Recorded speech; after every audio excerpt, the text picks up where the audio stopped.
people that bashed him will be eating their words this year. Pretty heavily favored to be a first-round pick, minus 400 earlier this week. But that's not the surprise. If you're drafting J.J. McCarthy in the first half of the first round, you clearly believe not only is he a starter, he's going to be your starter for years to come. But a popular bet was under 3.5 wide receivers in the first round. The tape doesn't lie, baby. Only on SportsGrid. So I turned it off. I got my sweat done, and I'm leaving. I'm taking my money. I'm going home, and I don't want to talk to you the rest. Oh, yes! There it is. 6-3. Catch the over. Indiana, you better respond here because I'll tell you, that's a bad loss. We were wrong, Carver. Like, hey, I admit, I was on the Pelicans. This game, I lost. Pharrell Coast to Coast. Only on SportsGrid. To the 2024 Stanley Cup odds, the Hurricanes remain the favorite, followed by the Panthers and the Rangers. Interesting that they all are coming from the similar side of the bracket. While the Oilers have the top-end talent, I still don't think they have enough depth, and Stuart Skinner does not scare me in depth. So I will take a long series from the Oilers and the Kings, and ultimately I think the Stars are the ones coming out of the West for the Stanley Cup. The early line. Only on SportsGrid. The Philadelphia 76ers, who are the second best team in this Eastern Conference by a mile when Joel Embiid is healthy. And that's just what they are. So now, if Giannis isn't available, the Bucks would be dogs in the series. He ain't sleeping on that air mattress anymore. He's got a regular king-size bed, a Posturepedic, what do they call it? A Sealy's, whatever they do, those things. He ready to roll. Denominating tonight. Game Time Decisions. Only on SportsGrid.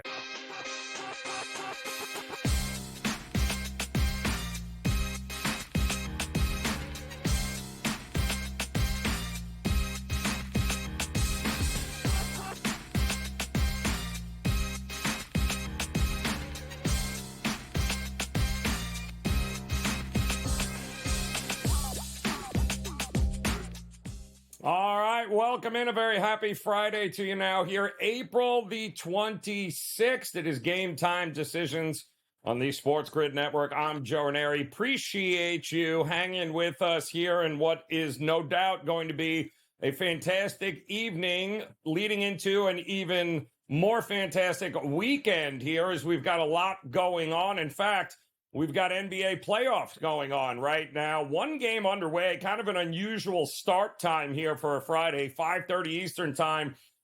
We watch the Bucks and the Pacers get going here in an all-important Game 3. And right now, 22-14, the Pacers on top of the Bucks. No Giannis. There was some questions as far as whether Middleton was even going to go. But right now, Middleton is a go, but it may not be enough here with the Pacers at home extending this lead to 10 now, 24-14. Coming up after that, we'll have Game 3 in Dallas between the Mavs and the Clippers here. I'll give you 3 guesses as to who remains questionable for the Clippers. You don't need 3 guesses. You know it's Kawhi Leonard here. Will Kawhi go? Won't he go? We hope he goes, mostly because we bet the Clippers here tonight.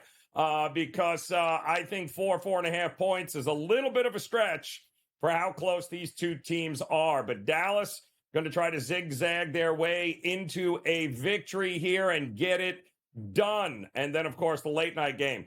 Talk about backs against the wall. How about them Phoenix Suns who got absolutely demolished in Minnesota to start this series? What could go wrong did go wrong for the Phoenix Suns. In fact, in 2 games in Minnesota, Kevin Durant has a net minus 44 when he is on the court. And the Phoenix Suns will not win a whole lot of games if Kevin Durant on the court gives you a minus 44-point differential. So they have some work to do, and it looks like the market loves the Suns here tonight. We're seeing that at minus 5 right now, total at 209. So we're going to keep an eye here as we are with you for about the next 58 minutes or so, giving way to day 2 in the NFL draft. Boy, everything seemed to be going swimmingly 24 hours ago until, of course, we got to the 8th pick and then all hell broke loose. And nobody knows this better than our good friend here, NFL insider Adam Kaplan, joining us. And Adam, it looked like it was going to be as chalky as ever. And then the Falcons are on the clock, and wow. And you could tell because the guys on air were completely flabbergasted with what they had heard when they said Penix Jr. What are you hearing, if anything, about this pick? Yeah, so Joe, I looked into it. We'll get at it in a second, but yeah, you're right. So being on our set, we were kind of like in shock and didn't know what to say. And I was like, all right, I know where this is going. So let me explain the best I can. And then I checked into it today. So here's what their thinking was. Yes, Kirk Cousins is locked into a 4-year deal, but they could get out after 2 years. The first 2 years are $100 million. He has to be the guy for the first 2 years. But the quarterback position is one, and it's really unique, Joe, in sports where you could play, and Cousins he'll turn 36 soon. You can play at your late 30s, early 40s. It's very rare. Most don't, but you can. And Michael Penix, by the way, does turn 24 next month. But the bottom line is, the thinking is this. They wanted to get their franchise quarterback for the future. They've got one for the next couple of years, at least, in Kirk Cousins. And it's not unprecedented. We saw this with Aaron Rodgers, of course, and Favre, and Rodgers with Jordan Love. And boy, did it help Jordan Love. Not that you want your rookie quarterback to wait, but the bottom line is they've secured their future quarterback. And another thing with the Falcons is they have outstanding offensive talent. So when we get started with the second day in the round 2 within an hour, you're going to see them address the defensive positions. They need help there. There's no question about it. They're great on offense. That's not the problem. The problem is on defense. But yes, it sends shockwaves. I understand a little bit more what digging into it today. I don't know that I agree with it all. I understand the thinking because when you don't have a future quarterback, you need to find one. But I know Falcon fans are upset because their thinking is, well, how does our first round pick help us this year other than be a backup quarterback? If Kirk Cousins stays healthy, he's not going to play. That is fair criticism, and I get it. Yeah, well, at least somebody does, because most Falcon fans today are literally ready to, with torches out in front of the building there. But they'll be fine. It'll all work out in the end. It always does. Except, of course, if you're the Buffalo Bills, because I'm still trying to, I live with Bills Mafia here out of my better half, and stayed up all night just in order to be able to see who the Bills picked. And to our surprise, they picked nobody. What is going on with Buffalo? That was a stunner. So with Xavier Worthy, here's the interesting thing that I just discovered in the last couple of hours. I checked into it. I checked in with someone who's close to Worthy. The Bills did a lot of work on Worthy, Zoom calls, talks, visits with. They spent a lot of time on him over the last month. So the feeling was he would go to Buffalo or Kansas City. But what shocked us was the Bills would trade back with a team that's their nemesis. That one's a stunner. That's another surprise of this first round. By the way, Worthy absolutely wanted to go to Kansas City. He was hoping to play with Patrick Mahomes. In fact, talking to the person that's close to him, he was just hoping that he wouldn't go to Buffalo. Not that he didn't want to play with Josh Allen, but he really wanted to play with Patrick Mahomes, and now he's going to have that ability. Think about this, Joe. You got Worthy, the most explosive receiver from the draft, and Andy Reid, of course, drafted. He had personnel control. He directed Deshaun Jackson, one of the best deep threats in NFL history. Hollywood Brown, only who's going to be there, part of that receiver group with Rashee Rice. The speed, though, with Hollywood Brown and Worthy is unbelievable. And the Bills, by the way, and we know that our Mike Carver is a big Bills guy, and I agree with him as we were talking coast to coast off the air. They've got to address the receiver position. They don't have 2 starters right now, which is crazy, but it's an historically deep draft, and they can certainly get one in rounds 2 or 3. Well, they will open up the bidding here, right? And in just about top of the next hour here, the draft will continue and the Bills will be on the clock. And were you shocked that they went even at 32? I just thought they wanted to feel what it was like to have the 32nd pick. And I'm like, well, that's kind of escaped them. But I thought Leggett would have been an absolute perfect situation for Buffalo. So I would imagine, because you said how deep this draft is, they're going to be stocking up here on draft picks, so I'm guessing they're going to address the wide receiver position here tonight. Yeah, Ladd McConkey is my number 1 receiver on the board now. I know they need a safety, they need a corner. Cooper DeJean is there, but Lad McConkey is phenomenal. He blew me away at the Senior Bowl. Best first step quickness since that I've seen at the Senior Bowl since Cooper Kupp in 2017. So they could address it. There are plenty of receivers there. The kid from Oregon, who's a good receiver, I like. It's really deep. But getting back to Leggett, by the way, here's the thing with Xavier Leggett.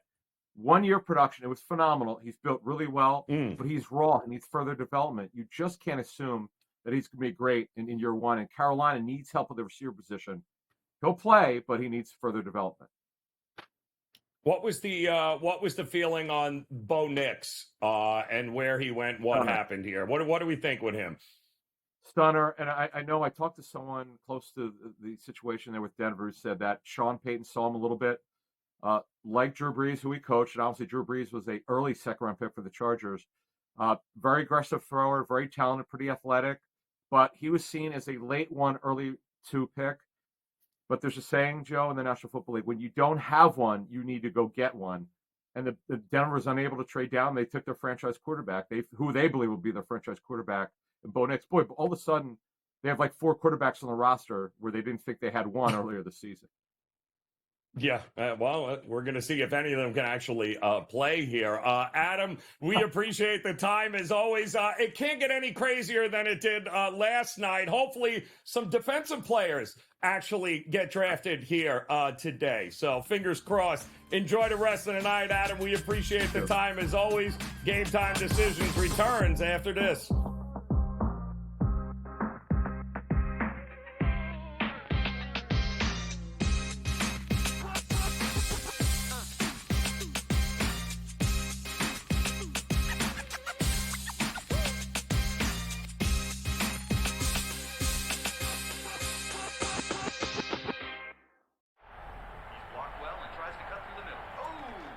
Your gut says Miami is going to win, and you should take the over. Your gut also said your NFT selfies would only go up in value. They didn't. But your head is on SportsGrid and knows the QB is in concussion protocol. The backup has a 45 QBR against the zone coverage. The New York D has the most sacks in the league. So yeah, trust your head. It's smarter to be on SportsGrid. It's when he swung it easy at 3/4 golf swings, and he pretty much hit his number all the time.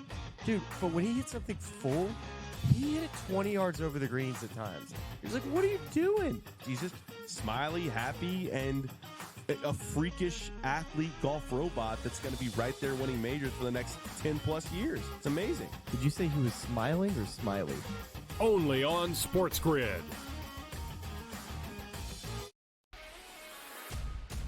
Draisaitl could easily, at plus money, get the first goal, the second goal, the fourth goal. There's a few guys here. Maybe the prop betting market is not a bad way to look here. Clippers over the Mavericks. If I would have told you that score before the game, knowing that Kawhi Leonard wasn't playing, I would have really figured it would have been the other way around. But the NBA is just crazy. In-game live, all access, only on SportsGrid. People that bashed him will be eating their words this year. Pretty heavily favored to be a first-round pick, minus 400 earlier this week.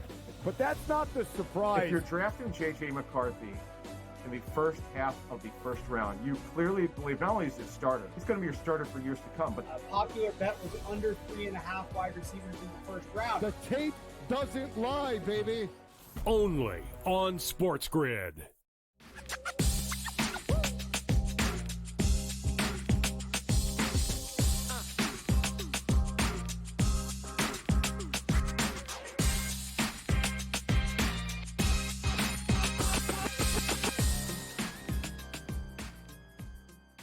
All right, welcome back in. Game Time Decisions here on this Friday. Welcome, and we appreciate you taking the time to hang with us here. Joe Raineri, and we have got some breaking news on the court. A very early NBA playoff start here. 5:30 Eastern time is when the Pacers at home did the tip-off there against the Milwaukee Bucks, and Coach James Young in the house with us here. And, Coach, I'm beginning to think maybe the Bucks wish they didn't tip this game off, as it appears that Damian Lillard now out, had to go back to the locker room. Looks like He twisted an ankle there. He was hobbling. They carried him back to the locker room. Not that it's going to make a difference. It's 39-22 right now at the end of the first, Coach. Is this all she wrote for the Milwaukee Bucks? Doc Rivers is coaching, so don't be expecting no adjustments. I mean, he put a kid in the game. He put a kid in the game. I was like, who is AJ Green? AJ Green? I'm like, what, AC Green? Nope, this kid's 6'4" from Northern Iowa. Okay, it's not AC Green for the Lakers. I mean, it couldn't have gotten any worse for Milwaukee. And they're not going to adjust. So now it's 33-22 at the end of the first. I went on Pharrell line to earlier, and I said, Obi Toppin over 7.5 points was an easy play for me because if I'm Indiana, I'm going to play with pace, right? Well, Obi Toppin's got 11 points at the break, right? So you can cash that chicken right now. Bucks pace was over 221.5. Well, sorry folks, that ship done sailed. So I'm sorry for you guys, but maybe you want to jump in live here. But then it's just one of those things where you got to think about this, folks. Over 223.5 or 221, wherever you got it at. Only 5 times all year have they, as a home game for Indiana, gone under that number. They play with a lot of pace, Joe, and they're so quick at rebound, outlet, up the floor, right? 3-4 seconds. When I was at Monmouth, we talked about the first 3 steps. Their first 3 steps are better than anybody in the league, meaning when the rebound's secured, how fast can you go in 3 steps to get up the floor to lead the break?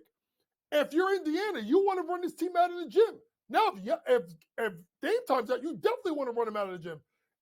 Indiana looks good, and Milwaukee is in a whole lot of trouble. Yeah, no, they are no Giannis, and again, we've been saying it. If he hadn't played to this point, I don't see any way he is coming back anytime soon. Plus, Lillard, depending on what his injury is and his status, this could be a very quick exit again for the Milwaukee Bucks. But hey, they do have Doc Rivers, so there's always that. Game 2 here. Game 2, Coach. We got Dallas taking on. We got Dallas at home taking on the Clippers. Shocker, Kawhi Leonard questionable, but from what I saw in that last game with him, a little rusty in the first half, much better in the second half. I would imagine, yes, he's going to be questionable the rest of the playoffs, but the reality is what I saw from him in the last game, I'm banking on him playing here tonight, and if that's the case, you got to look at the Clippers and go like, they may have a shot here. No Hardaway tonight. Gafford is still questionable for Dallas. It's an interesting matchup. Are you laying the 4.5 here with Dallas? I am, and I'm like I'm back and forth with it. I'm going to lay it because I think, folks, I think we're getting an all-world performance out of Luka tonight. I just got this feeling that I'm seeing a triple-double out of Luka coming out here because Luka knows that they got what they wanted, right, Joe? They got a split. Mm-hmm.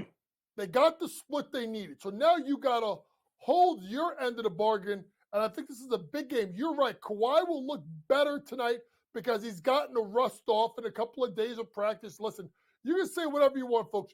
You can't simulate a game, right? You try and practice. By the way, Lillard is back in the game really quick, folks, and they're going zone. So let's see if that will slow that down. That's a way to slow a team down. But for me, if you're looking at a bet for me, Joe, I'm going to look at Russell Westbrook over 3.5 assists. He's gone over his 9 of his last 15 games. Depending on where you find it, it could be plus money. 48 out of 70 games this year, Russ has gone over this number. Russell Westbrook over this prop of 3.5. And I will say this, if FanDuel or any other book is hanging turnover props, Russ's usage rate is actually going to be up a little bit. Russ means more usage, means more assists. But with Russ, more assists also mean more turnovers. If you can find a turnover prop for Russell Westbrook, I would go over that as well. I like that, Coach. And then, of course, late night here, the back is against the wall. Phoenix Suns at home, welcoming in the Minnesota Timberwolves. And, Coach, I couldn't believe this number, but Kevin Durant in these two games has a minus 44 net. They have lost his minutes on the court by 44. Are you kidding me here? They can't keep that up and expect to win a game in this series. No, they're not going to win a game in the series if this is what happens. So I do expect. Here's the thing, folks. Game number one, Devin Booker was terrible, 5 of 16 from the floor. Game number two, Kevin Durant wasn't good. Neither was really, honestly, Bradley Beal. I think he shot like 6 or 17 from the floor. They missed Grayson Allen shooting. I know he's questionable. That's an ankle thing. You know what it is, Joe? That's not going to even heal until the end of the season. Right. So when you start looking at it, I think Durant has got to go out on his sword tonight. I can see Durant dropping 30 tonight. But if Durant's going to score, he is the power forward. The power forward for Minnesota is Karl Anthony Towns. Give me Karl Anthony Towns over 16.5 points. I think KD has to focus on scoring. Cat gets loose. Cat, not a good game. Game two, he bounces back. Cat over 16.5 points. I love that. And I don't think enough can be made of having Jaden McDaniels healthy and what he brings to this team on that court, Coach. It is unbelievable. Coach, always a pleasure. Game Time Decisions returns here after this.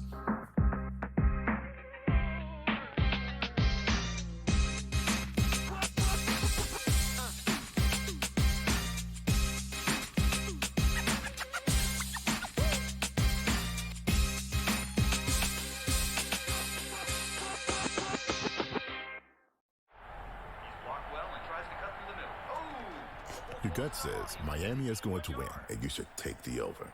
Your gut also said your NFT selfies would only go up in value. They didn't. But your head is on SportsGrid and knows the QB is in concussion protocol. The backup has a 45 QBR against the zone coverage. The New York D has the most sacks in the league. So yeah, trust your head. It's smarter to be on SportsGrid. It's when he swung it easy at three-quarter golf swings, and he pretty much hit his number all the time. Dude, but when he hit something full, he hit it 20 yards over the greens at times. He was like, what are you doing? He's just smiley, happy, and a freakish athlete golf robot that's going to be right there winning majors for the next 10-plus years. It's amazing. Did you say he was smiling or smiley? Only on SportsGrid.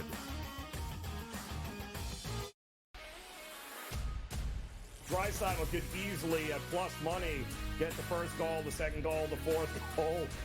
There's a few guys here. Maybe the prop betting market is not a bad way to look here. Clippers over the Mavericks. If I would have told you that score before the game, knowing that Kawhi Leonard wasn't playing, I would have really figured it would have been the other way around. But the NBA is just crazy. In-game live, all access. Only on SportsGrid. People that bashed him will be eating their words this year. Pretty heavily favored to be a first-round pick, minus 400 earlier this week. But that's not the surprise. If you're drafting J.J. McCarthy in the first half of the first round, you clearly believe not only is he a starter, he's going to be your starter for years to come. But a popular bet was under 3.5 wide receivers in the first round. The tape doesn't lie, baby. Only on SportsGrid.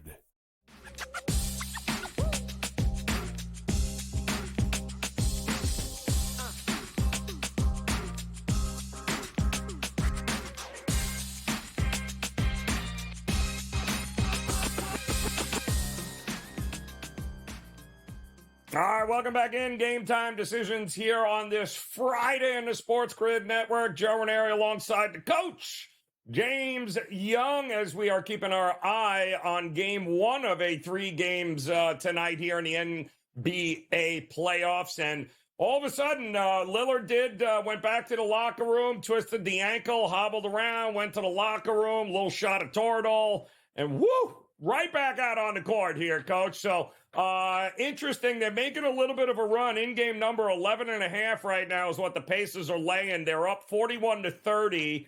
I'm watching him. He's moving okay. So what do you think here? Any value in hopping on and taking the 11.5? No, but my concern is what I'm seeing, and let's see how long they do it is. The biggest thing that's happened is they've gone zone. And that has allowed the game to slow down a little bit for Milwaukee, and it's kind of made it a little bit better for them. And what happens is you got to be able, you can't get out and really play offensively the way you want to. So if you're Indiana, here's the thing, folks, and just to teach everybody a little bit. You can't go zone off a miss, right? You can't go zone off a miss because if you go zone off a miss, you can't get in the areas. It's too hard to get to your spots. You have to match up, right? So to me, if you're Indiana, you got to get stops to go score. The problem with Indiana is you're not strong defensively. So this is a way that you get yourself back in the game. You get stopped, you get scores because they're poor defensively, then you go zone against a team that really wants to spread you out. So good job so far by Indiana. So far early in the game, Milwaukee making a comeback 41-30. They're slowly creeping their way back in this game. And if you're Doc Rivers, Mr. No Adjustment, just be down like 6 or 7 at the half, and that should be a good sign for them maybe to make a run in the second half. I agree with you here. And just to go back to the Minnesota Phoenix game in that series there, Coach, we were just talking off air. Jaden McDaniels has been absolutely critical to what we have seen here. And it's important to remember, you talked about Anderson, Jaden McDaniels. This team, for the better part of the year, even as good as they were missing pieces here, right? I mean, there was injuries all up and down. They still won 40-plus games, but now all of these pieces together really starting to come together. Jaden McDaniels is playing 40 minutes per game so far in this series. They had 2 days off. The guy's a wrecking ball right now here, and Phoenix has had no answer for him. And I think, and it's a great point, Joe, and I think what people need to realize is so much of the talk has been about the ascension of, Edwards, right? And the fact that they got Karl Anthony Towns back. To me, it's, and Conley's steady leadership. It's not those three guys as much as made this team better. It's honestly the defensive end of the floor, right? Rudy Gobert is playing at the level of what we thought Rudy Gobert was when they traded for him, which allowed to protect Karl Anthony Towns on the defensive end of the floor. Jaden McDaniels has turned into one of the best defenders in the league, basically a poor man's version of OG Anunoby, and catching up to him offensively as well, to the point where this guy has become a pretty good quarter three-point shooter. Then you add the signing of Kyle Slow-Mo Anderson, which is probably one of the best free agent signings of the year. Got him from Memphis. He's a dog. He's a Bob Hurley guy. He defends. He rebounds. He passes the ball. He's very cerebral and very smart at what he does. And then the ascension of Naz Reid, offensively, defensively, as a stretch 4-5, they are good. Like, they're really good. And they may have, I don't even want to call Phoenix maybe an error, but it is not an error. It's an error, because this team looks like a hot mess. And if they don't get this game, Joe, it's going to be a sweep. And then we're going to talk about whether it's Durant or it's Booker. One of them is going to get traded. I agree. This is coming to a close quickly if they can't get it done there tonight. But the market keeps backing them up to -6. Interesting. The biggest move today here, Coach. You said you're expecting big from Doncic. That opened up at 208.5. It's now 215. Are you expecting an over in the Clippers-Dallas game? I hope the game starts slow, and then I'll take the over live. I suspect triple-double alert for Luka Doncic tonight. Woo! We got ourselves some NBA basketball. Coach, enjoy the night. We'll talk some NHL playoffs next here on The Grid.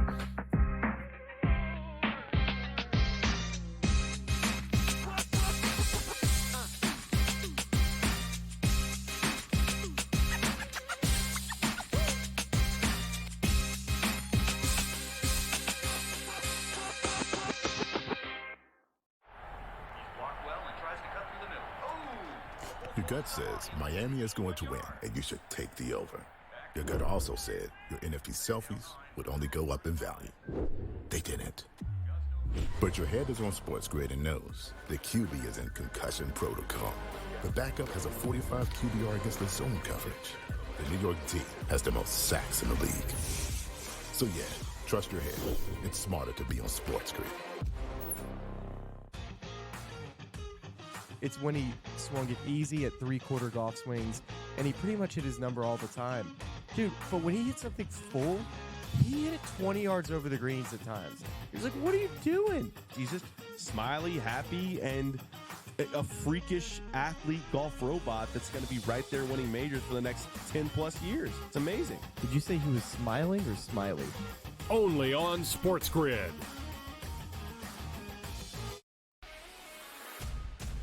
Draisaitl could easily, at plus money, get the first goal, the second goal, the fourth goal. There's a few guys here. Maybe the prop betting market is not a bad way to look here. Clippers over the Mavericks. If I would have told you that score before the game, knowing that Kawhi Leonard wasn't playing, I would have really figured it would have been the other way around. But the NBA is just crazy. In-game live, all access. Only on SportsGrid. People that bashed him will be eating their words this year. Pretty heavily favored to be a first-round pick, minus 400 earlier this week. But that's not the surprise. If you're drafting J.J. McCarthy in the first half of the first round, you clearly believe not only is he a starter, he's going to be your starter for years to come. But a popular bet was under 3.5 wide receivers in the first round. The tape doesn't lie, baby. Only on SportsGrid.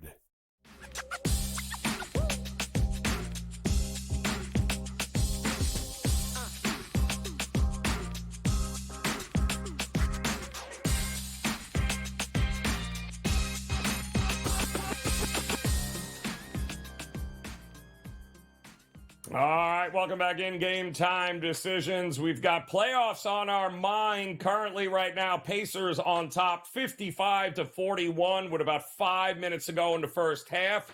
In the all-important Game 3, Pacers looking to take a 2-1 lead. But let's not forget, we've got four NHL playoff games on tap here tonight. And here to help us navigate it, none other than Joe Madden in the house on this Friday. And Joe, everything is right in the world. Toronto's losing. The Florida Panthers are winning.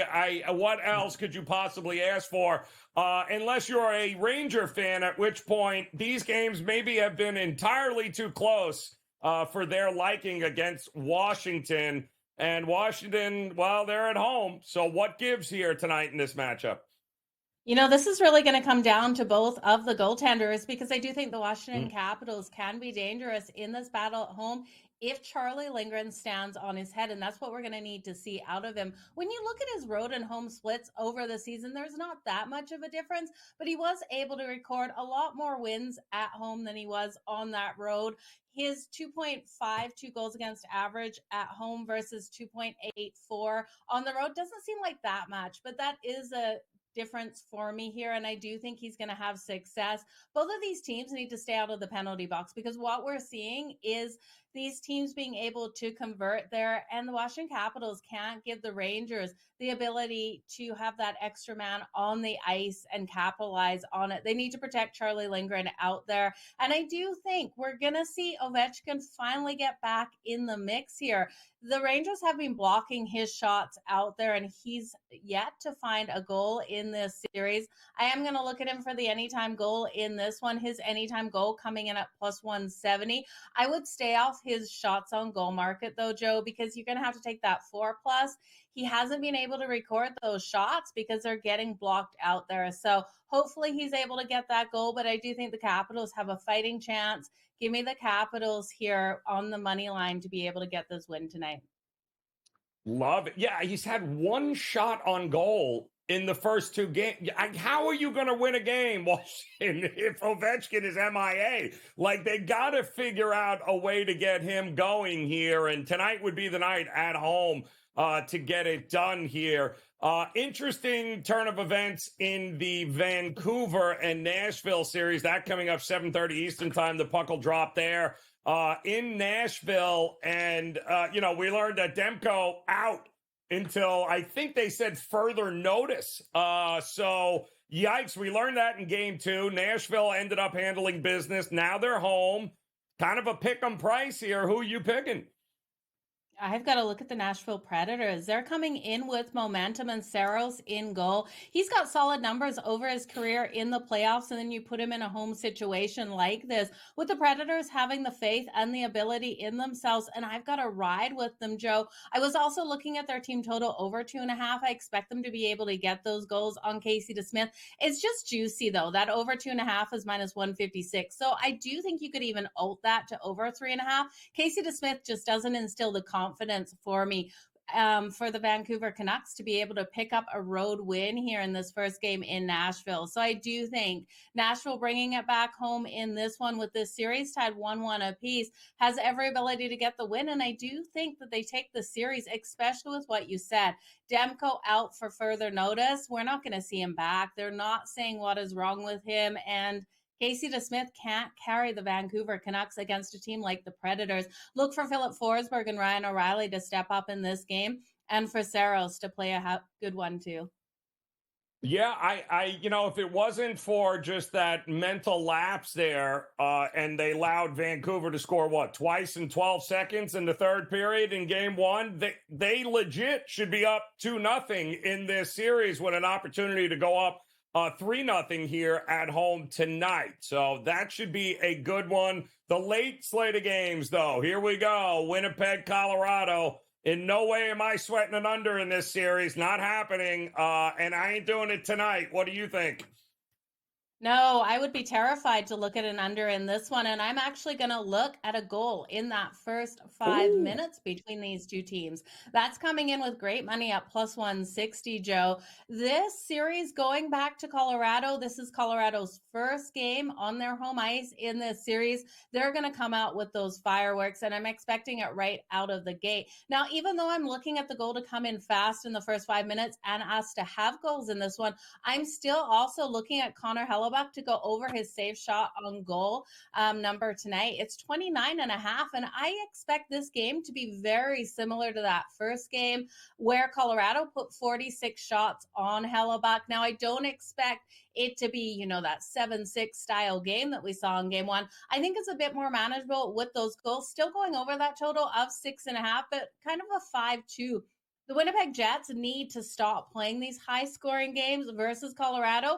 But in this first home game here, I have no faith in this defense to really be able to lock down the Colorado Avalanche and Nathan McKinnon. Nathan McKinnon to come out for the anytime goals coming in at minus 120. I'd also circle Cale Makar for his 2+ points out on the ice. That's coming in at plus 158. And then you got to look at Rantanen for his 2+ points tonight. I think the Avs have their way in this game, but Connor Hellebuck still goes over 29.5 because this is going to be a game where the Avs put tons of shots on goal. And still have a goaltending problem, though, there in Colorado, and that's not going to change, I don't think, anytime soon. So, boy, oh boy, this series could be absolutely epic, but I thought Edmonton would be up 2-0 at this point, if we're being completely honest, and the Kings were like, not so fast.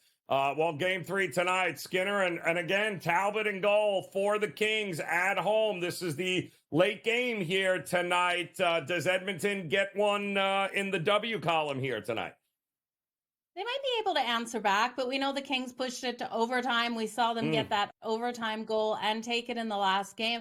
I still have a lack of faith in Skinner here, especially in the playoffs. You look at Skinner's playoff record, 14 games, being able to win 6 of those, 3.81 goals against average. He just still in series far allows goals come in. Wow. We know. Oh, wait, hold on. We're getting every other word there, Joe. Give us 1 second. We'll get you caught up. For those of you joining us, 6.5 right now is the total in that one. And we're seeing Edmonton right around, and the money's been coming in on Edmonton. We're seeing them around minus 145. This opened up minus 130 last night. So this is another one, Joe, where it feels like goals are coming here. The question is who and how do we play it? Yeah, I expect those goals to come as well, Joe. And I'm going to look at the power play goals tonight. There's actually a really interesting bet that you can take over 1.5 power play goals in this matchup. It's coming in at plus 150 over on FanDuel, and I absolutely love it. This is a scrappy series between these two, and I expect both of these teams to be able to convert when they're out there on the power play. I was actually really impressed that we're getting this at plus 150. Now, if you're looking at goal scorers, I would circle Kempe here for the anytime goal of the LA Kings. I think he comes out nice and strong. His anytime goals at plus 200. And then Zach Hyman has been a beast out there. Zach Hyman for the anytime goal as well for the Edmonton Oilers are making my card tonight, Joe. You know, it's amazing. This is the 16th playoff matchup over the last 3 years between these teams. And 9 out of the 15 have managed to get over 7 goals. You got a handful that's managed to go over that to 9 goals. It's just play the power play goals, play every goal that you can possibly come up with, because between this series in Colorado and Winnipeg, it's rinse and repeat, Joe. Just play the over and forget about it unless we get to a game 7. Yeah, I absolutely feel the same way here because Cam Talbot's not giving me the faith that I would need to take this one to the under. And Skinner, it's straight over for me.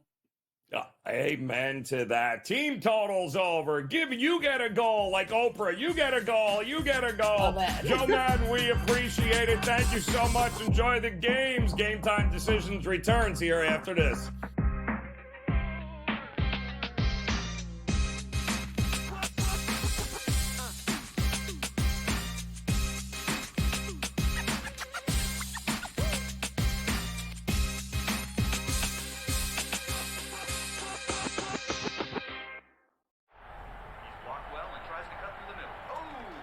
Your gut says Miami is going to win, and you should take the over. Your gut also said your NFT selfies would only go up in value. They didn't. But your head is on SportsGrid and knows the QB is in concussion protocol. The backup has a 45 QBR against the zone coverage. The New York D has the most sacks in the league. So yeah, trust your head. It's smarter to be on SportsGrid. It's when he swung it easy at 3/4 golf swings, and he pretty much hit his number all the time. Dude, but when he hit something full, he hit it 20 yards over the greens at times. He was like, what are you doing? He's just smiley, happy, and a freakish athlete golf robot that's going to be right there winning majors for the next 10-plus years. It's amazing. Did you say he was smiling or smiley? Only on SportsGrid.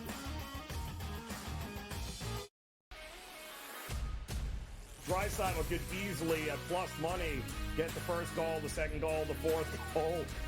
There's a few guys here. Maybe the prop betting market is not a bad way to look here. Clippers over the map. If I would have told you that score before the game, knowing that Kawhi Leonard wasn't playing, I would have really figured it would have been the other way around. But the NBA is just crazy. In-game live, all access. Only on SportsGrid. People that bashed him will be eating their words this year. Pretty heavily favored to be a first-round pick, minus 400 earlier this week. But that's not the surprise. If you're drafting J.J. McCarthy in the first half of the first round, you clearly believe not only is he a starter, he's going to be your starter for years to come. But a popular bet was under 3.5 wide receivers in the first round. The tape doesn't lie, baby. Only on SportsGrid.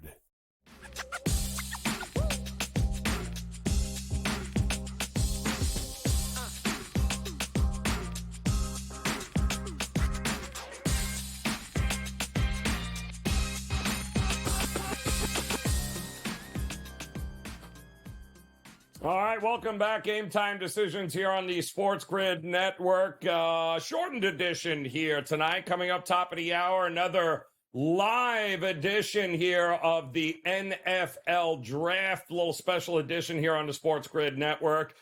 They will take over at that point as round number 2 will begin with the Buffalo Bills on the clock. But trying to make heads or tails of what we just witnessed last night, well, the dust has settled, and Brady Cannon has come to some conclusions here, I hope, because Brady, there are some fan bases up in arms today, all day long, about some of the decisions made by the front offices, and none bigger, of course, than Kirk Cousins, the Atlanta Falcons, Michael Penix Jr.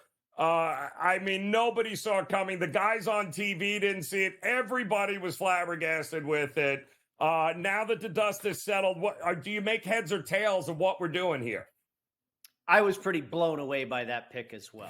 And I'll roll this into my talk about Defensive Rookie of the Year. Dallas Turner, who went to the Minnesota Vikings, the kid out of Alabama, went 17th to Minnesota.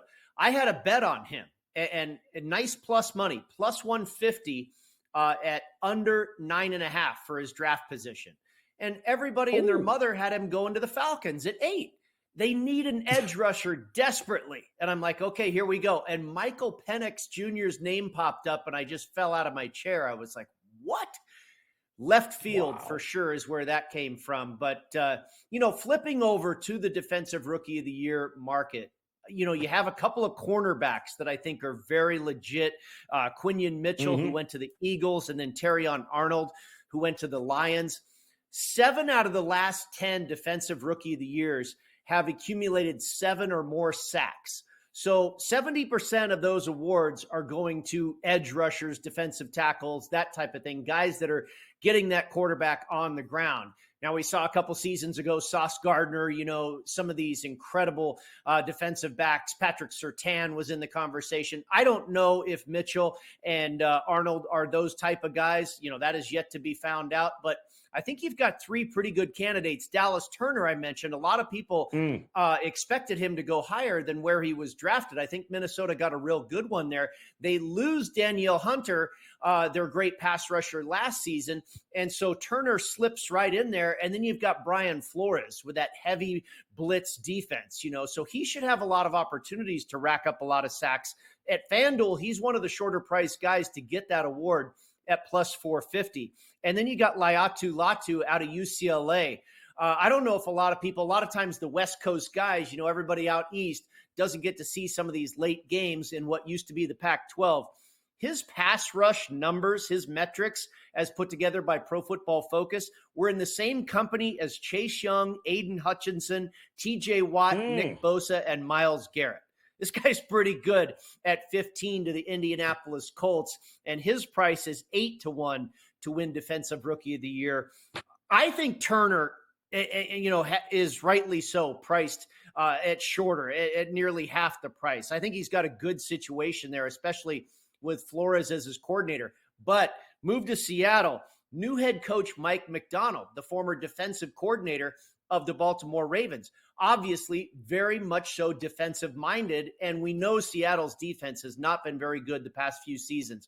I think there will be certainly a focus on improving that defense, and they get Byron Murphy, the defensive tackle out of Texas, with the 16th selection. I actually had a bet on him as well. I thought he'd go a little sooner. I had him under 14.5 at minus 160. He was a pretty heavy favorite to go earlier. So I think the Seahawks got a really good player there. He's at 12-1 to win that Defensive Rookie of the Year. And again, with the emphasis, I believe, not only from the head coaching position, but I believe in the scheme of things for Seattle to improve that defense, I think Murphy has a shot as well, and maybe not a bad flyer at 12-1. I know they were excited here in Miami, Brady, for good old Chopped too. Here, they're excited to be able to get a little bit of beef on there, and they need it as Wilkins left in the offseason. So I think he's going to have every opportunity there. But Cooper DeJean, I got to imagine there's going to be a run on some of these other guys too. Cooper DeJean, you got to draft a dude named Kool-Aid. He's one of the best defensive backs in the country. And so I got to imagine there's a lot of DBs coming off the board here today, and they got some pretty good prices there. Absolutely. There's no doubt about it. There is still a lot of defensive backs left in this draft, and really good ones. And there's a lot of wide receivers still left as well. I'm gonna talk about Ricky Pearsall for a minute, a guy there in your same state of Florida, played for the Gators. And you talk about fans going nuts about Michael Penix. And I was looking at social media last night, the Niners fans. They don't know this kid. This kid is so darn good. They're going to be pleasantly surprised, I believe. But I think the Niners are going to be one team that goes after some of these cornerbacks. I think they're also going to be a team that goes after some offensive linemen. I think the Bills right out of the gate, I don't know why they passed on a wide receiver last night and traded with their nemesis, the Kansas City Chiefs, and gave them their speed demon wide receiver.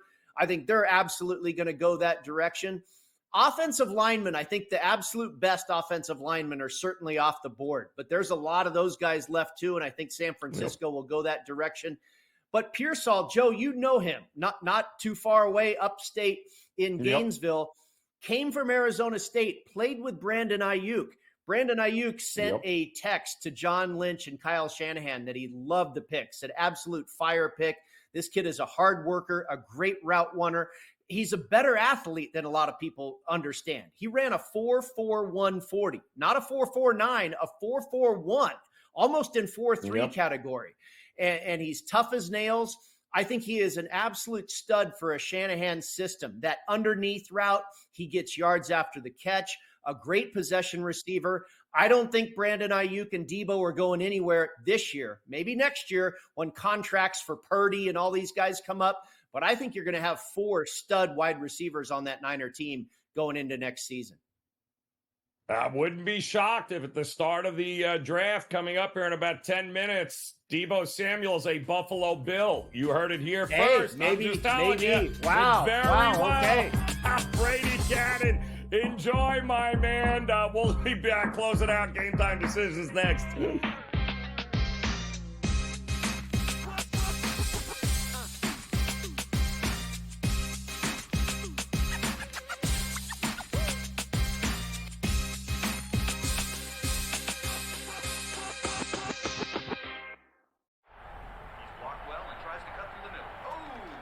Your gut says Miami is going to win, and you should take the over. Your gut also said your NFT selfies would only go up in value. They didn't. But your head is on SportsGrid and knows the QB is in concussion protocol. The backup has a 45 QBR against the zone coverage. The New York D has the most sacks in the league. So yeah, trust your head. It's smarter to be on SportsGrid. It's when he swung it easy at three-quarter golf swings, and he pretty much hit his number all the time. Dude, but when he hit something full, he hit it 20 yards over the greens at times. He was like, what are you doing? He's just smiley, happy, and a freakish athlete golf robot that's going to be right there winning majors for the next 10-plus years. It's amazing. Did you say he was smiling or smiley? Only on SportsGrid.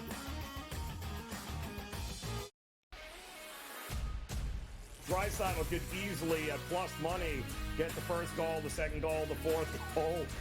There's a few guys here. Maybe the prop betting market is not a bad way to look here. Clippers over the Mavericks. If I would have told you that score before the game, knowing that Kawhi Leonard wasn't playing, I would have really figured it would have been the other way around. But the NBA is just crazy. In-game live, all access, only on SportsGrid. People that bashed him will be eating their words this year. Pretty heavily favored to be a first-round pick, minus 400 earlier this week. But that's not the surprise. If you're drafting J.J. McCarthy in the first half of the first round, you clearly believe not only is he a starter, he's going to be your starter for years to come. But a popular bet was under 3.5 wide receivers in the first round. The tape doesn't lie, baby. Only on SportsGrid.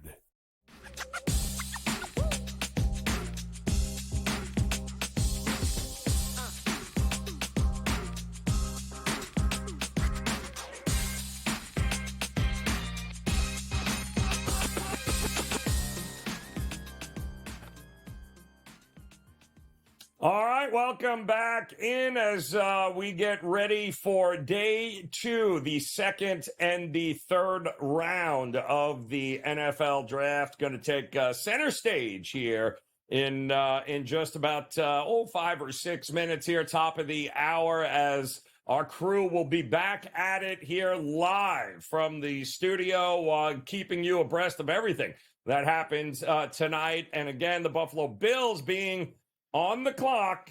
They got some things to figure out. And the first thing that I do believe they're going to have to get right is a couple of wide receivers, because they basically have none on the roster right now. But they did accumulate a whole lot of picks last night in order to be able to address some of the defensive needs in the secondary, as well as some wide receiver needs. Now, I'm a big believer in receivers don't make quarterbacks. Quarterbacks make receivers. And the Buffalo Bills have one of the all-time greats under center there. So I do believe that getting a couple of receivers here in the second or third round is going to be fine. There are some great opportunities and guys still available. A very deep wide receiver class is available here. Ladd McConkey, of course. We talked to NFL insider Adam Kaplan earlier this hour, and he said that's the number one guy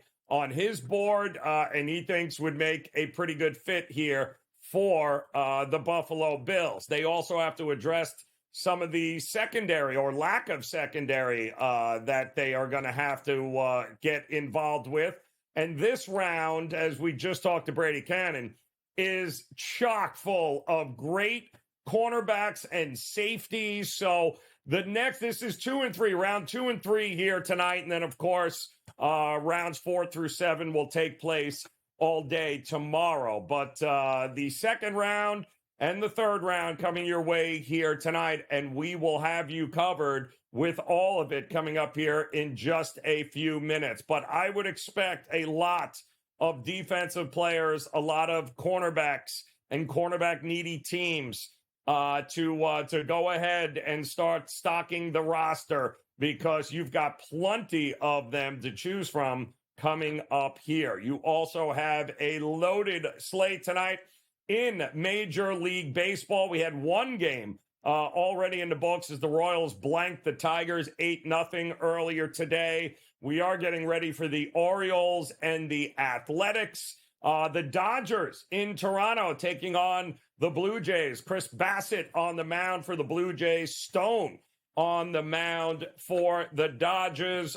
Chris Bassett, historically in Toronto, when he pitches at home, has been an absolute ATM machine, backing them in the first 5. It's going to be a tough lineup here tonight, but if it ain't broke, we ain't fixing it. And we've got the Cubs and the Red Sox getting ready to do battle. Amanga is on the mound for the Cubs. The kid is the real deal here. 3-0 with a 0.84 ERA, a 0.75 whip. The kid has been absolutely unhittable. We have talked to Craig Mish on this network many times, and he too says this kid is the real deal. Well, so is Crawford, having an unbelievable season for the Red Sox. This, to me, has got an under written all over it in what should be a fantastic pitcher's battle here. How the Marlins, sorry, Craig, but how the Marlins are a favorite in this game tonight against the Nationals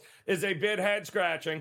But they are, and they're going to go with that rookie pitcher Maldonado here tonight, as Luzardo was scratched. So Trevor Williams going for Washington. The Marlins as a favorite. I can't think of anything scarier. Oh, yeah, I can. The Yankees actually on the road taking on the Milwaukee Brewers. Gill taking on Colin Ray here. Yanks are a road favorite, laying -125 here tonight. And like I said, Gill is either going to strike you out or walk you, and the Brewers are a pretty patient lineup here. So we'll see what happens there as the Yanks and the Brewers get ready for a little interleague series. Diamondbacks, Mariners, a little late tonight, as well as the Phillies, Padres, and the Pirates out in the Bay Area taking on the Giants. They're at the break. Pacers up 67-55 right now over the Milwaukee Bucks. Much more NBA playoff action coming your way tonight, not to mention the NHL. We got a little something for everybody. But coming up next, more NFL draft coverage rounds 2 and 3. Enjoy the evening, enjoy the draft. We'll be back again tomorrow on Game Time Decisions.